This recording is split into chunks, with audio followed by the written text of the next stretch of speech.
Türkmen Kültür Programı'nın yeni bir bölümüne bu hafta Azaz yöremize bağlı İrahal köyündeyiz. Ne olur beni yardan ayırmaya kıymayın, zalim eller kıymayın. Kaç kardeşin vardı? Kız erkek toplamı. 11 bacım var, 18 tane de kardeşim var. Babamla beraber analarım hepimiz 33 tane. Yağlar eyleyler, çirkinleri kim eyler? Olursa güzel olsun. Rah demek güneş demek.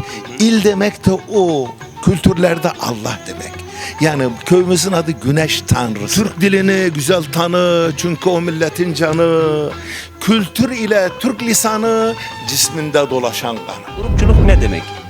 Grupçuluk işte şu tarla mal sahibinin. Ondaki biz de ikinci gitmiş görülüyor. Her masraf kendine ait, tarlanın masrafı işi bize ait. İşini siz tutarsınız. İşini biz tutarız. Kazancı her kahvaltının olmazsa olmazı zater. Zater nedir? Zaterin içine neler katılır? Onları da Kemal'den öğrenelim. Zatere neler katıyoruz başka? Kemal ne var mesela bunun içinde? Rahatlayacak yeridir. Bu bir.